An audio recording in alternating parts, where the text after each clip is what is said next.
Welcome back to the Shelf Sisters. How the hell are ya? So many things have gone on since we last recorded. It's only been 2 weeks, and I don't know. I feel like I've lived a full year in these 2 weeks. I don't know what's happening. We have so many things to say on the life update. My last life update came to fruition. And it's an exciting one. I saw Beyonce. My entire life changed. I literally have so much to say, but before we get into that, let's just debrief on the episode and what we're going to be talking about. So today we have our official book club episode for The Most Wonderful Crime of the Year by Ali Carter. And the official last episode of 2024. So Saanya, what are we discussing on this episode? So, like I said, we're talking about the book. We're going to go into the summary. We have questions. We have the Hollywood section. Yes. And then we also have our favorite 2024 Shelf Sisters book of the year. So, last episode we did our personal books of the year. Yes. This episode we're going to say our favorite Shelf Sister book. And since this year we only had 4, we're going to say our top 1. And then next year we'll do, top 3 or whatever. Oh my god, so exciting. Okay, but before we get into any of that, drum roll, please.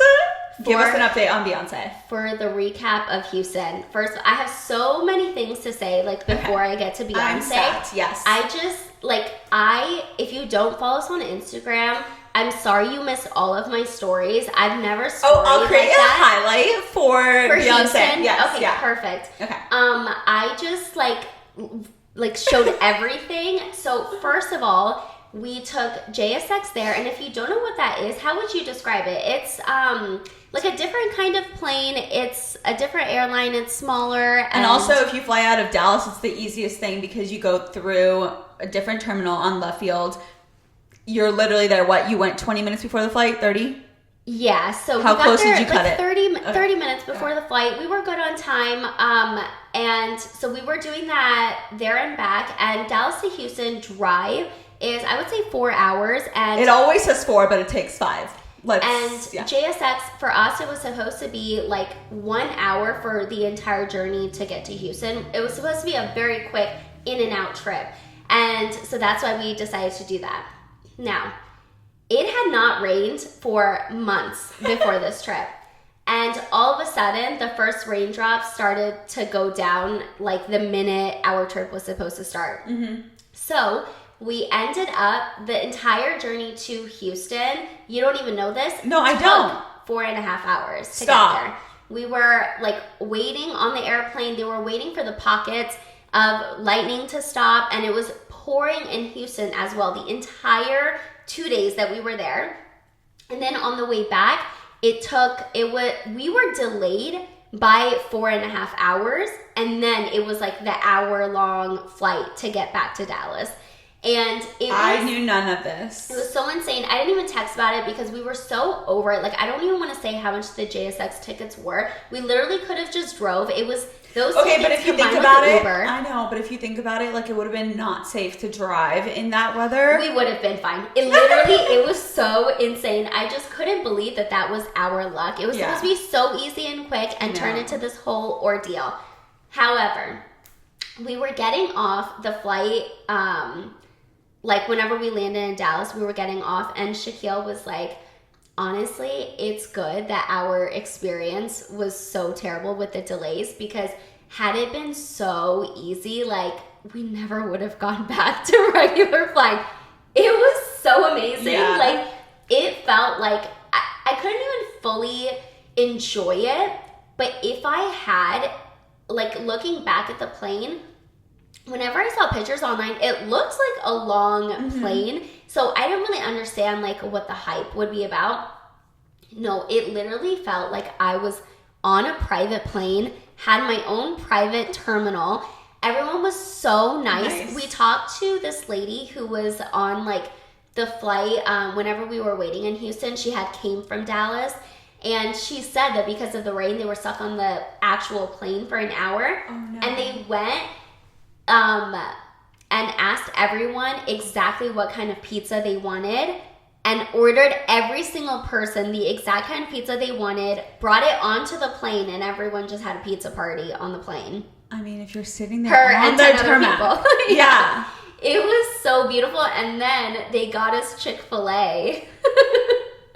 And, you know, it was all worth it because of the Chick-fil-A. No, it was, like, the process would have been so great just for this time. It was, you know. No, and the rain still has not stopped. It has not stopped. Yes. But honestly, if you are, like, going somewhere where we wouldn't drive, right? Like, if we were going to Colorado, we wouldn't drive there. No. And so that would be a great time to look into JSX. Yeah. So that was, you know, that journey. Now, on to the actual game. So excited, so pumped, like, literally could not. And by the way, I got sick before the game, so I was so annoyed. Like, I wouldn't get to... You full-blown had RSV. Yeah, I wouldn't get to enjoy it. I was so scared. When we landed in Houston, it was like Beyonce just like flowed into my veins, gave me so much adrenaline. I didn't feel anything over there. And then, of course, when I got back, it just came back again. But we got to the game, and, you know, we pulled up the tickets, like, didn't think anything of it. And we went to the section, and Shaquille looked at me, and he was like, this is not the section we paid for. And I was like, what is going on? And turns out, so he had bought the tickets on StubHub. And you know how you sign into Ticketmaster to actually get the QR code or whatever? Literally, I never do this. Okay. Those tickets on Ticketmaster were incorrect. They were not the tickets that we actually bought. Stop. And the tickets he had bought were so close to the field and in the middle of the field. And the tickets that we actually received were really close to the fields, like you guys saw on Instagram, but they were at the end zone. And he was like, I don't get end zone tickets. Like, what is this? And so literally I'm like bitching out StubHub on the phone during the game. How insane. And they said to get your refund, you have to give us back the tickets, which means we wouldn't be able to go back to the seats. It was a whole thing. I was literally about to start crying, and I was like, I need a drink and I need to forget about this. I need to go just sit down and enjoy. And the reason, like, we were so excited about those tickets were because it was on the Texan side, and every time there's a halftime performer, they, you know, face one side, right? But my queen, she thought of everything. She thought of Saanya. This girl did not stick to one side. Sarah, I can't tell you, she took up the entire field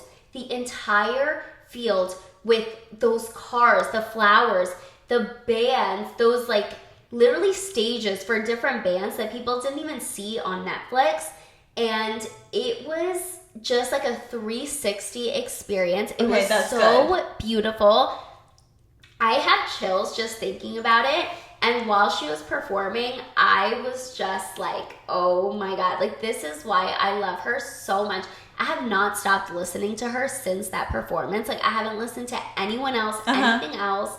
And she just fucking killed it. Oh my God. And I feel like her album, Cowboy Carter, like, didn't get the hype that it deserved. But now after her performance, everyone is like, oh my God, like, my house, 16 carriages, like, just... No, I'm on Levi's jeans, like, non-stop. Like, I cannot stop with Posty there. Speaking of Levi's jeans, ready? I'm ready. I posted a TikTok, okay? And I just have to shout out to my husband. He took the video because I said, I need to enjoy and you need to be the one, like, dealing with the content. Yes. So he took the video, and I had already posted 2 TikToks, so I was like, I think third one is hardly like pushing it, but I did it anyway. And you guys, everyone needed this POV. The way it has blown up. Are we ready? Okay. No, I don't think they're ready because I don't think they know. Currently, I'm at 708,000 views. How many likes, Serge?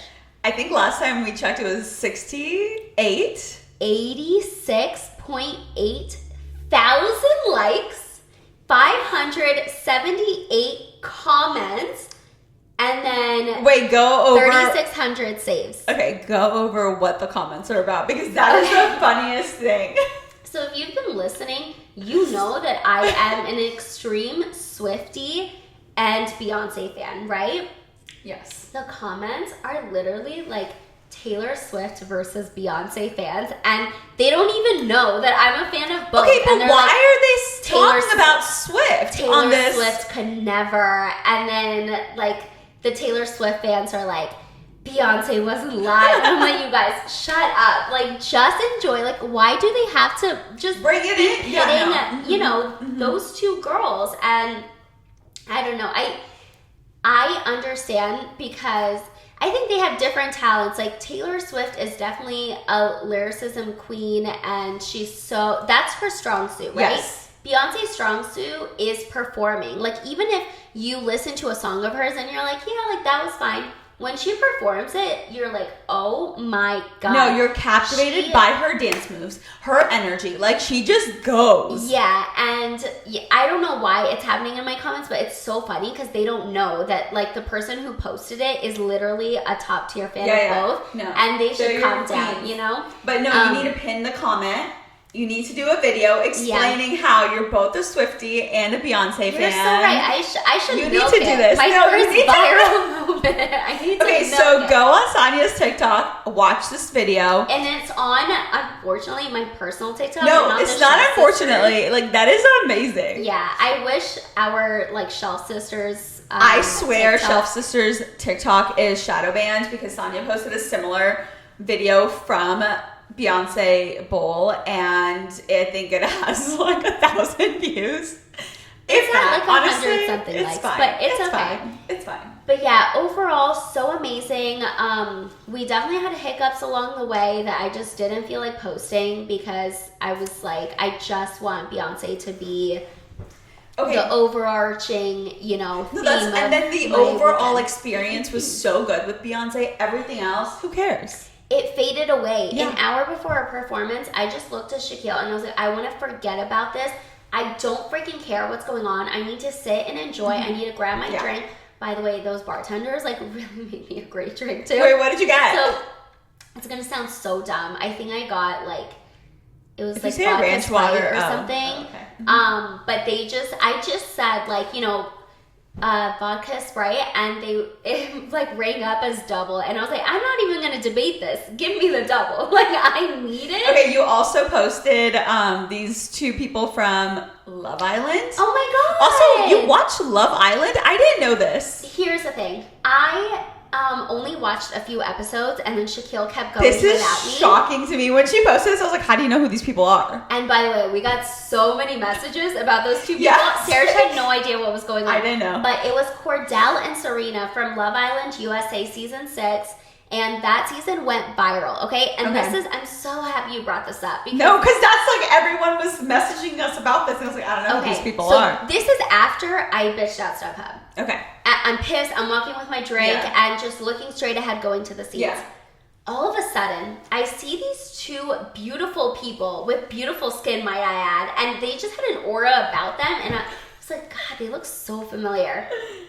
Shaquille literally goes, hugs them as if they know him and they know each other. And my husband knows everyone. Everywhere we go, he is just like looking up like, oh, hey. Like, that's just how it goes. So I was like, okay, like maybe they're customers or something. Like, I don't know. I just like went along with it. And then it clicked in my brain who they were. And I'm looking at Shaquille like, what are you doing? And I said it in front of them. I was like, you hugged them like they knew you. And they started laughing.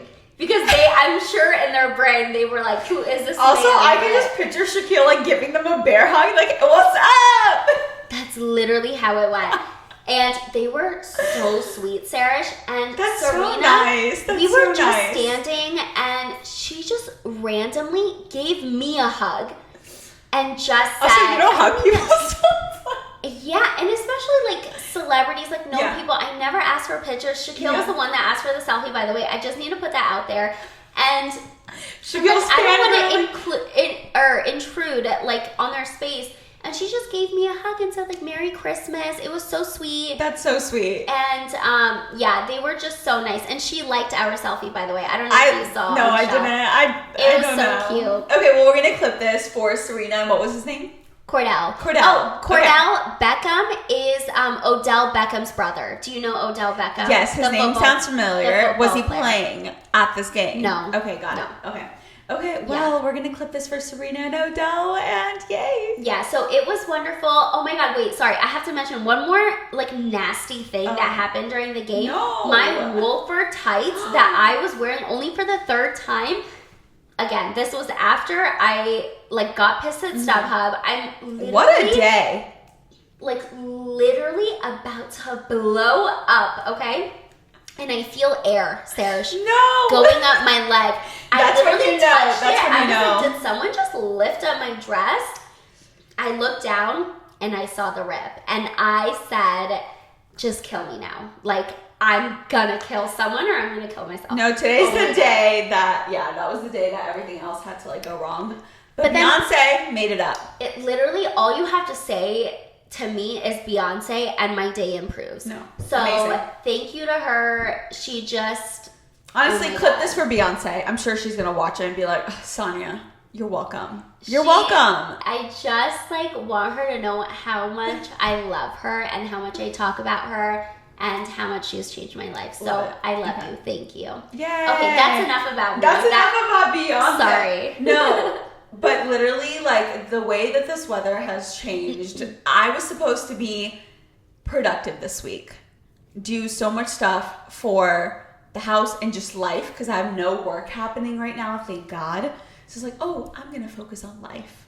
This weather, I cannot deal with it. I'm not productive. There's nothing happening. I am nesting, resting, chillaxing. It's like, perfect what? reading weather. No, it's perfect. But before this, I just have to do my, like, quarterly dose of Austin food because that's what fuels my soul. Like, Dallas food could never. Literally 2 days in Austin and I was, like, brought back to life. So that's your life update. You went to Austin. Yes, and Austin. Ate your heart out. I ate my heart out. My love letter to Suerte and June's, like, truly, they never miss. My favorite dishes, always still on the menu, even though they have rotating menus. I couldn't. Like, I take my first bite and have my first sip of the margarita and I'm like, I'm brought back to life. Thank you, God. Like, they will never disappoint me. And then I went to my first Lebanese wedding. So it's been a fun, like, couple of weeks, but this weather needs to change it up ASAP so I can be a little bit more productive for the beginning of 2025. Yes. Yay. Yes. But if it doesn't, I'm just, like, really no, excited Saanya to loves have this weather. I know. Sarah's just so like, I need some sunshine, some light, like something. I love rain except when it ruins my JSX experience. Yeah, but now that I'm back home, I'm very happy. I actually finished this book this morning. Same. The amount of lightning I saw, I was like, what is going on? I'm surprised that you didn't text me and say, I'm not coming over today to record. Because it was bad. Like, the thunder was bad, the lightning, like, I saw it all. It fuels me more than the sun. If it was sunny, I would say I don't want to leave my house because it's sunny. Like, I'm literally a vampire like that. So every time it's raining, I'm, like, so happy to be out. No, you know, my friends call me a vampire because I love, like, dim lights. Like, after 7 p.m., like, there's not a bright overhead lighting, like, in my place. I'm like, you guys haven't met my sister because if I am a vampire, I don't even know what she is. Like, what's worse than that? Yeah. That's Saanya. So. But speaking of crazy weather, the crazy weather in this book was... It was, for me, perfection. I wanted snow. I wanted a blizzard, a snowstorm, all of those 20,000 acres filled with snow by the castle. No, but when they talked about, like, all the compact, like, spaces, the tunnels, I was getting so claustrophobic, you guys. Oh, like, I didn't even think anything No. I get claustrophobic really badly, and so that part of the book, I just couldn't. It was a lot for me to take in. So, let's get in to The Most Wonderful Crime of the Year by Allie Carter. We'll give you a quick summary of the book. We'll go over the questions that we have and then do a little Hollywood adaptation of the book. The bridge is out, the phones are down, and the most famous mystery writer in the world just disappeared out of a locked room 3 days before Christmas. Meet Maggie Chase and Ethan Wyatt. She's the queen of cozy mystery. He's the big-time thriller guy. She hates his guts. He thinks her name is Marcy, no matter how many times she's told him otherwise. But when they both accept a cryptic invitation to attend a Christmas house party at the English estate of a reclusive fan, neither of them is expecting their host to be the most powerful author in the world, Eleanor Ashley, the Duchess of Death herself. That night, the weather turns, and the next morning, Eleanor is gone. She vanished from a locked room, and Maggie has to wonder, is Eleanor in danger, or is it all some kind of test? Is Ethan the competition, or is he the only person in that mansion she can trust? As the snow gets deeper and the stakes get higher, every clue will bring Maggie and Ethan closer to the truth and each other. Because this Christmas, these two rivals are going to have to become allies, and maybe more if they have any hope of saving Eleanor, assuming they don't kill each other first. This Goodreads summary honestly just summarized the book so perfectly. We didn't have to do any work. We had to do no work. So that is the summary of The Most Wonderful Crime of the Year. And let me just say, when we picked this book, because it was going not viral on Book Talk, but it was like very popular and everyone was reading it when we announced it, everyone was very excited that this was our December book club pick.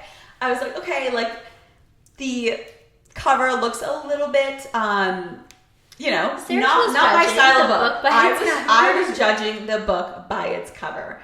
And 5% into it, I was like, oh man, this was the wrong choice for December. I'm going to have to give it a very low rating. After that 5%, it turned for me. I told you this on the phone. I was like, I can't give you more details than this, because in the first 5%, I was like, oh no, this is going to be stupid. As soon as it turned, I was hooked, and I was like, okay, this is a cozy mystery. Like, it is. It was perfect to kind of just like get through in this weather. It was the perfect weather to read this book. And when they talked about the estate being, what was it, 20,000 acres. Yeah, 20,000 acres, wild in the English countryside, amazing. Maggie and Ethan get flown out on a private jet to this estate, and they have no idea where they're going. Also, like, why would you take this invitation? You don't know whose house you're going to. It's on Christmas. You're now in this jet with your arch nemesis, who's also another author. How are you getting on this little flight to get to this estate for Christmas? And then as soon as they get there, Maggie's like, oh my God, this is someone who I've looked up to my entire life. Literally, Saanya's fiance is Eleanor for Maggie. And so as soon as they get off, it's like, oh, now they're happy to be here. But it quickly turns. It turns so quickly that next morning, and Eleanor disappears. So you liked it throughout? So after the 5%? After the 5%, I think it started to get really, really good. There's middle parts of it where I was like, oh my gosh, hurry up, like get to the point. Mm-hmm. Now you're dragging on. But I could see like in the end how all of those pieces need to be connected for the end to kind of make sense. But still, in the middle of it, I was like, okay, like, let's get it moving. It was dragging a little bit. So yeah. And also last time, I think when we announced the book, I looked at my Kindle and it said my reading time was going to be an hour and 10 minutes. I kept telling you that was false. I know, but my Kindle never lies. You know, I trust this Kindle for my life. So it was not an hour and 10 minutes. I think it ended up being like 5.5 or 6 hours. But I think like a cozy little December read. It was the perfect way to just like tap off of your... Now you understand what a cozy mystery is. Now I understand what a cozy mystery is. You're so right. I liked it. Yay. I liked it. I'm not going to give you my rating yet. Honestly, I want to guess each other's rating, the Goodreads and our personal rating. So you give me like your overview of the book. Okay, so I will say whenever I started the book... I was like, Sarah is literally going to kill me. She's never going to let me help pick a book again. She's going to tell me to just like sit down and let her pick. So I started freaking out. But then for me too, it definitely turned. But you felt the same. Like you were like, oh man, this is not going to be it. Yeah, because whenever they were describing Ethan in the beginning, he seemed very corny to me. Yes. And so I just started freaking out because I was like, if this guy's gonna stay like this the entire time, like I don't like him. Mm-hmm. And it really turned. I really liked it, and I loved the cozy mystery aspect of it. Like I was never actually scared or like scared to read it alone or anything.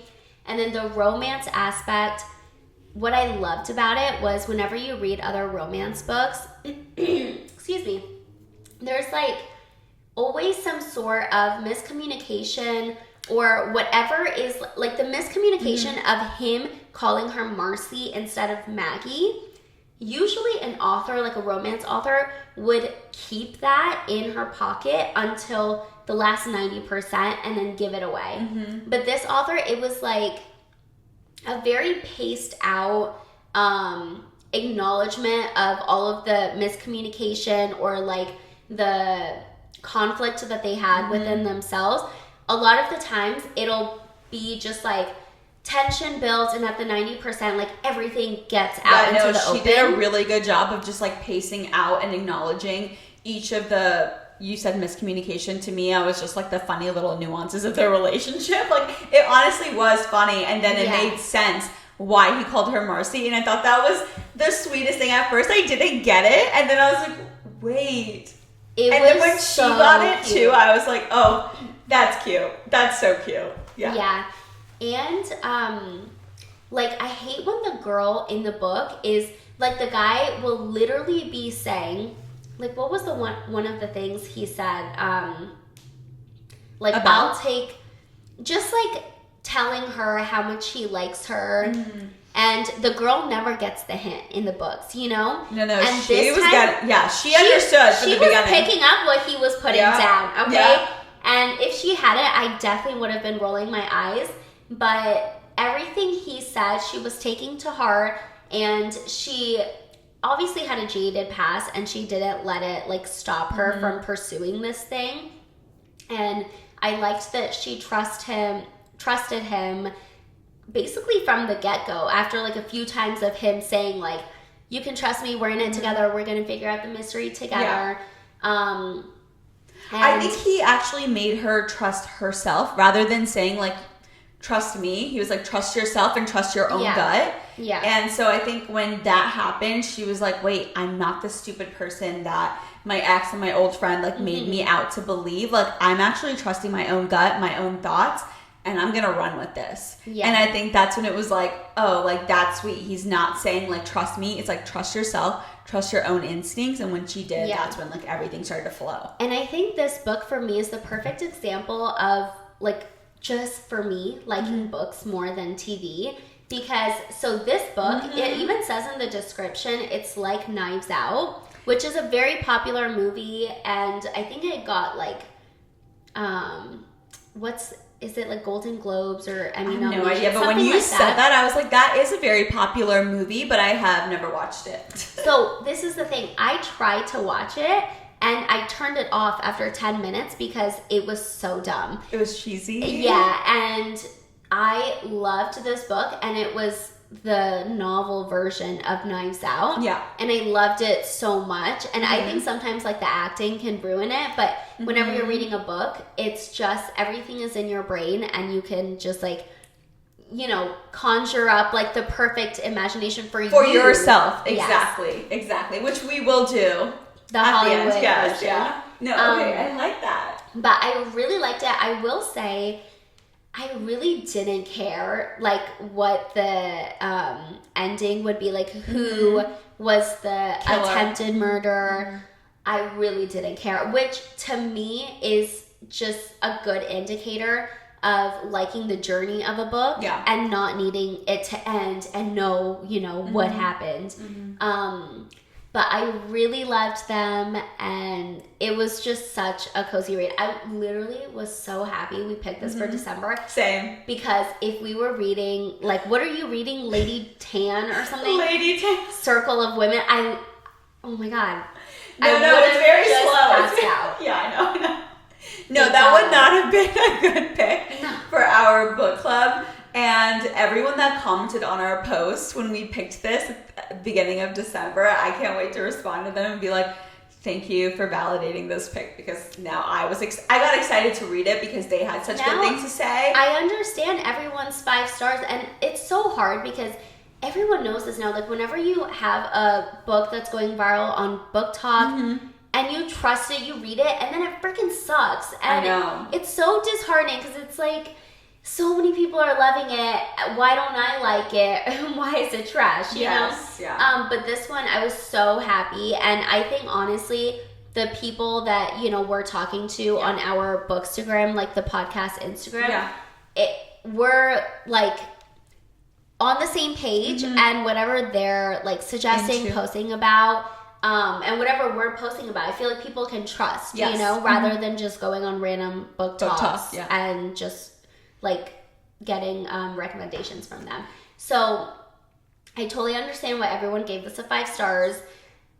I think the rating will be hard just because it's a different kind of book. Like, you can't compare it to God of the Woods. No. So, like, and you have to put it in that context. So for me, the context of a cozy mystery, now that I know what that is. Okay. And I don't think I've ever read a cozy mystery. Okay. So, what do you think my rating is? Goodreads and personal. I was going to say... if I'm putting it in that context. Okay, I think Goodreads, you probably gave it a 4. Okay. And then I would say in real life, you also gave it a 4. Okay. That is so fair. On Goodreads, I gave it a 5 out of 5. Ah, no, I did. I know. I'm freaking out. You guys, I don't usually do that.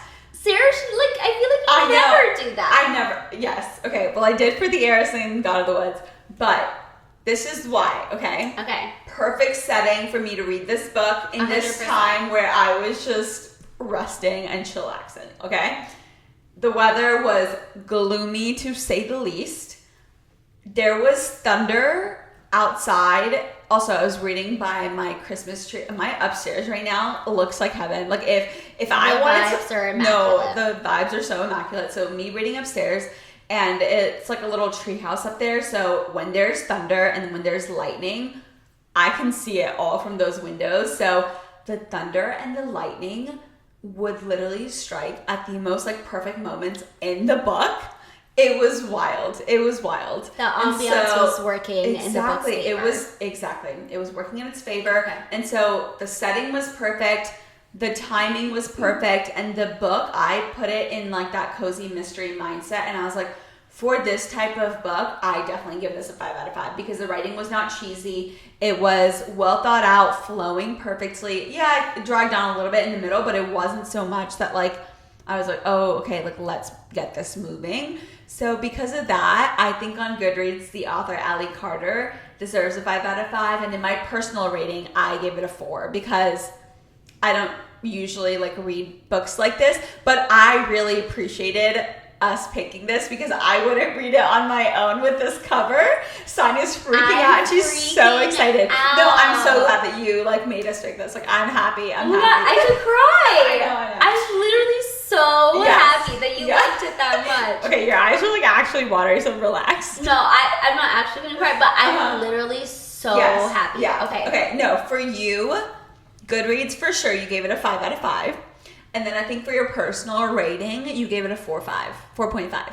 You're so close. Okay, definitely 5 out of 5 on Goodreads. Beautiful. Yes. I actually I would say like 4.7. Wow. As my personal rating. And you've read like more December like holiday books that are cozy but not mystery. You know what? When you put it like that, I want to give it like a 4.9 because the Christmas Allie Carter killed it. The Christmas books I've read this season have been so abominable, like trash, and that's it made so me tragic so for you. upset. Yeah. And this one just like restored my faith in Christmas holiday books. Okay. So that's amazing. The only reason I am even saying like 4 something and not 5 is just because of like the end, which is one of our questions. So I don't want to say too much about it. But I was like, Yeah. That's the only reason. But I really want to say like 4.8, 4.9.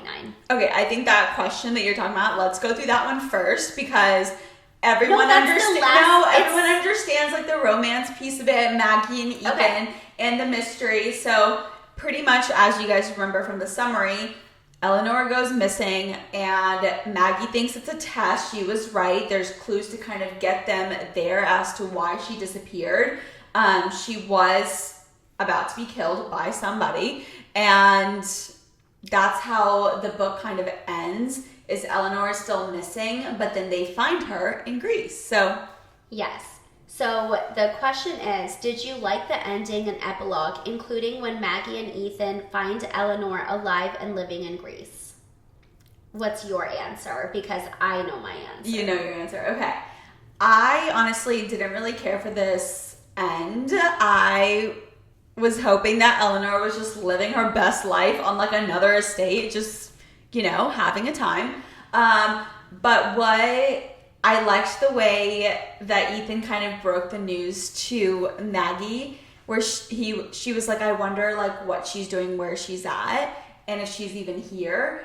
And Ethan was like, well, turn around, she's right behind you. And I got the chills for that because I was like, oh my God, she's right behind her. And it was in the exact opposite setting of where they initially met Eleanor, which was like in a dark, gloomy, snowy like estate. And now she's in a beachfront Greece stucco home, and there's curtains flowing, there's a breeze. It's the exact opposite of how they met.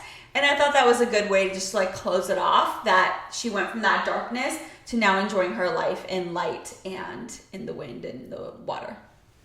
Okay, I'm so glad you liked it because that's why I deducted points, because I was like, what the heck is Greece? No, like, why yeah, are we in Greece? Like, I don't want to read about a beach and, like, I don't want that vibe. I know. You were still hoping for the Christmas. Yeah, I'm enjoying it and reading it for the Christmas aspect, and I don't want to have Christmas on a beach. Yeah, Sorry. Like, I know a lot of people like that. I don't like that, no.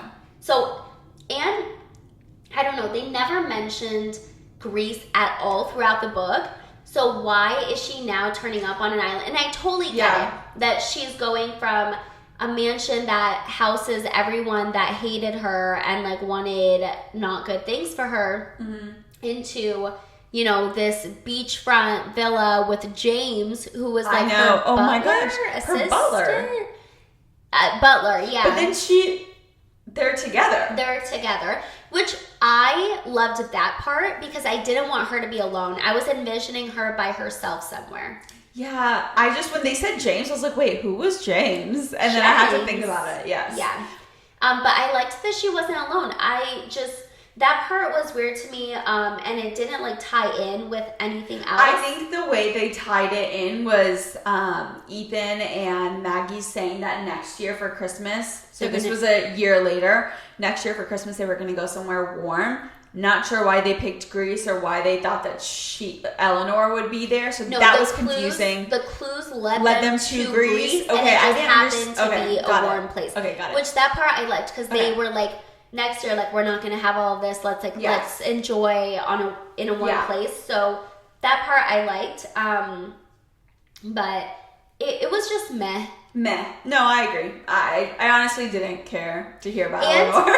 And she didn't, she was like a recluse, right? So no one knew, like, if her book, like, 101 was going to come out. But it's like, you can leave. Yeah, you can leave and still, like, she had the 100th book, like, ready to go. And so that was just, like, a little odd to me why she would do that. But I agree. I honestly didn't care what happened to Eleanor. So whatever, she's living her life in Greece, and that is perfect for her. I love that for her. So that's that. Do you want to do the other questions, or you're just over it? Like, you don't want to talk about the romance? No, I do want to talk about the romance. You just wanted to do that one first. Yeah, I wanted to talk about the end of the book, just so we can like tie a little pretty bow on Eleanor and send her on our way in Greece. Okay, so the next question is, when we first meet Maggie, we know she considers Ethan her nemesis. Why did she hate him for so long and so much? I think these were like the misunderstandings that you were talking about. He was so not serious in a public front. His public persona was more bachelor, very chill guy vibes. And it was like, how is he writing these amazing books? He won one of the awards that Maggie was supposed to get. And she was like, he doesn't feel like he tries in the public eye. And so I think that's where kind of like her, not hatred, I would say, but like her, just like the way that she envisioned him as a person. I don't think she thought that he deserved any of this recognition, love, and admiration from readers. And he called her by Marcy. Marcy, not her name, for 5 years, and she didn't like remember where that came from, so she just thought he can't remember my name like for the life of him, and so that's also why she hated him. But the way that they tied that in was so cute. So in their first meeting, she actually had a name tag for the event, and instead of saying Maggie, it said Marcy. And he thought this was like an inside joke between them all along, and she was like, no, I literally thought you called me the wrong name. So when they made the connection, it was so cute. It was so cute. So that was my thoughts on Ethan, but yeah. Yeah, I just wish he would have said something sooner, but he didn't. Like, she was married, and he didn't know that they had split until right before the trip, so it's not like he could have, like, made his move. Exactly, no. What were your initial thoughts on Ethan? Did that change as the story went on? And 100%. In the beginning, like I said, he just seemed so corny, like so buddy-buddy with everyone. And that's just not how I like my fictional men. Like, I know. Stay quiet, like, be broody. You don't need to be talking to everyone. Yeah, no, I don't know about the broody side, but I agree with you. Like, I'm sorry, the men need to be quiet, mysterious, and just chilling in the background. Like, that's what it needs to be, and you know? And he was just, like... He was out in the forefront, shining, and I'm like, please, dull the light just a little bit, you know? Yeah. For Maggie, let's do that. But no, I think when it changed was obviously him kind of taking control and making sure that Maggie understood that she was not the... gosh, I hated her ex-husband and that ex-friend for making her feel like she was less than, a little bit stupid. Like, I'm sorry, if she's written this many books and clearly has a following, she's not dumb, but like they made her seem that way to herself, so she did not trust herself. And as soon as Ethan made that turn in her mind, I was like, oh no, you're a quality guy. And that's when it turned for me. Yeah. I just loved everything he was like saying to her and just helping her with everything and giving her positive affirmations every single time something happened. Yeah, and he never got annoyed that she was that down on herself and doubting so much. Yeah, he was just there to uplift her and just like, I don't know, be so sweet. So sweet. It was, I just like really loved him as the book went on, and she wrote him really well. Mm-hmm. Like, he went from annoying to adorable in 0.2 seconds for me. Yeah. What did you think first happened to Eleanor when she went missing? Who did you suspect was behind her disappearance? Can I just say, I literally didn't care about Eleanor. I was just going to say this. I was like, who cares? She seemed literally so, not even irrelevant, but like, I'm sorry, what was her personality? She did not say hello. She wasn't kind. She wasn't welcoming. Like, you're bringing these people into your home and you're not going to make them feel welcomed? Like, we love Maggie, so it's like you love and she loved Eleanor, so like you love the person like that she loves, right? I just did not care. I just loved the storyline of Maggie and Ethan and the journey of the mysteries, but like wherever Eleanor ended up, I was like, she's okay. Like, she doesn't need us. She's fine. She doesn't need to be found. Exactly. I knew that she got away. I had a feeling someone helped her, and I just thought she's in a place where she wants to be. She's freaking loaded. Like, even if she doesn't have, family or friends, which she ended up having James, and so I'm sure he helped her. But like, she could have hired people to take her away. Like, she could have created a brand new team. It's fine. She's gonna be okay. And yeah, Ethan was gonna call for helicopters, so I'm like, she could have paid for a helicopter to come rescue her, take her away. She's okay. I don't care. She's fine. No, exactly. I didn't care either. I was like, as long as Maggie is like, feeling upbeat, now has like some sort of purpose to do on Christmas because she hated Christmas, I'm like, good for you, girl. Let's just keep it moving. Yeah.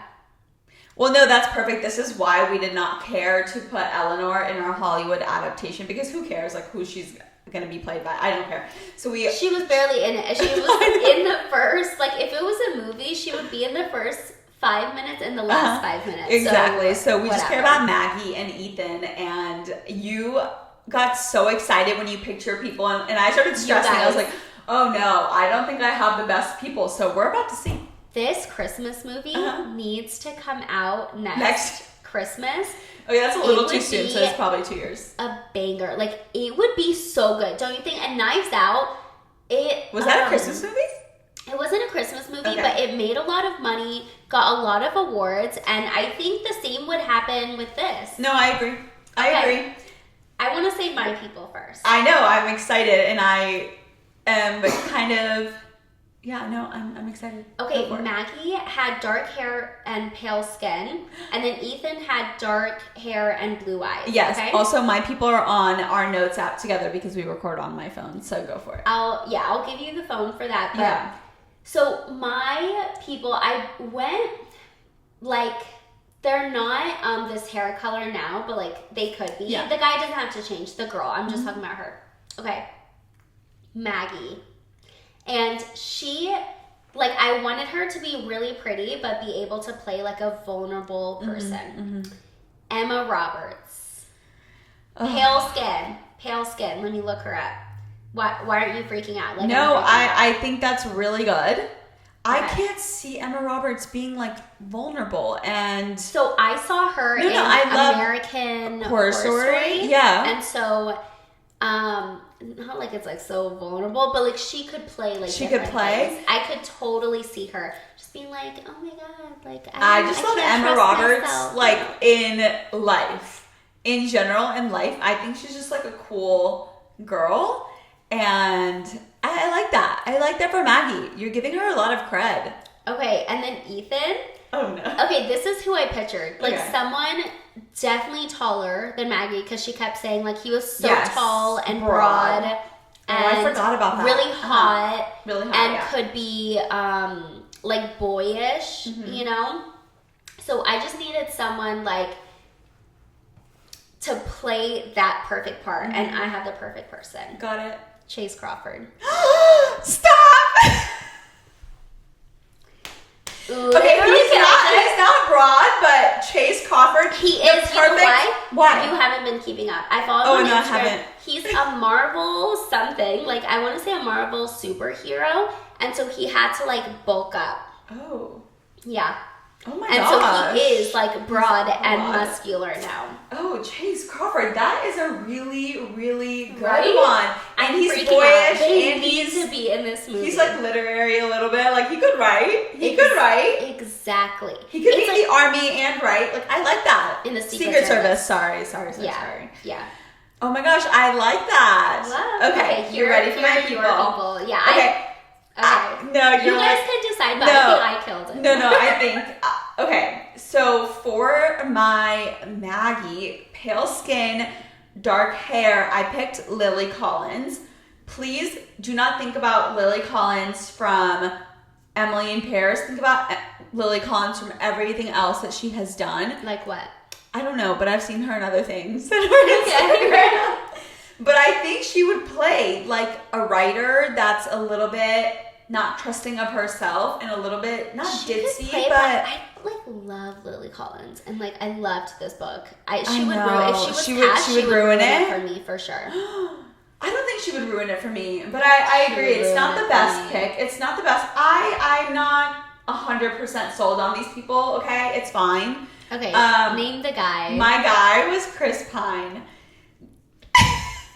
Saanya, who was that, first of all? No, I know him. I just like don't care about him whatsoever. Really? Like, these two people, irrelevant in terms of how good this book was. They would ruin the movie for me. If they cast these people, I would be pissed and I would not watch the movie. Oh no. Okay, no, with Chris Pine, I would watch it. Okay, I agree. Like, I didn't do so well. Do you think Chase Crawford is better? And he's a better Chase Crawford would literally bring out all of the millennial girlies. We would be flocking to this Christmas movie. And honestly, he needs that in his career. He needs this movie in his career. And so I think you're just like handing it to him as silver platter. Whoever's ready to make it, please. Chase. Yeah. Chase is ready for you. Okay? Yes. I like it. Okay, so the next thing on our list. I can't believe Wait, this is the last episode of Do you have 2024. anything else to say for About the this most book? wonderful crime of the year by Allie Carter? I Before think we that move it was on. the perfect December book club pick for us. So Agreed. thank you for making us pick this. I also want to say, before we get into our favorite Shelf Sisters book of 2024, if you don't know, like, we do not read a single page of the book before we decide it. We don't read yeah. it to see if it's going to be good. It's like we're picking it based off of mostly the description, and then if there's like, you know, Any talk chatter amongst the about it town. online, yeah. No, anything like that, we're not reading it. It's just a description, what the chatter is about, what's popular right now, and is it a book that kind of falls with the season and the month that we're in. That is our only qualifications. And exactly. we have done a tremendous job. Can I say really quickly, my friends that have been reading along, one of them is a little bit behind, so she went back and starting to read The Heiress. The way that she sent me a text this week, and she was like, Serge, The Heiress, this book. I am so proud of us for the books that we've picked in the They've season been that we so picked good. them. They're so good. So if you're just now catching up and you only read our bookish or listen to our bookish episodes, go ahead and read the book club picks that we've done in the last 4 months because they are solid picks. I pound that. Yeah, we're patting ourselves on the back, and it's such a great, like, curated list. And No. we're such seasonal readers, and I just feel like that's really helpful. Like, if you don't know what to read or whatever, like, all of our picks Yeah. have been freaking phenomenal. I agree, and so I'm very proud of us So- for that. Speaking of our phenomenal books, what has been your favorite Shelf Sisters book club pick Okay, for so 2024? I'm going to go through every book that we've Okay. picked really quickly, and then we'll go with our 2024 Shelf Sisters favorite pick of the year. So starting in August, which is when we started our podcast, our book club pick was Funny Story. It's actually September. but- Oh, that was September? Wow, That's- okay. yeah. So Funny Story by Emily Henry. That was our September book club pick. Then we moved on to October, and we picked The Heiress. By Rachel Hawkins. Right. And then in November, we picked God of the Woods. Wow. By Liz Moore. By Liz Moore. And then our December book club pick, Allie Carter's The Most Wonderful Crime of the Year. So those are our Yes. 4 book club picks. So this year we're going to pick our top 1, and then moving forward, we'll maybe do a top 3 because we'll have a full year to work off of. But my 2024 Shelf Sisters book club pick is The Heiress by Rachel Hawkins. Yay. I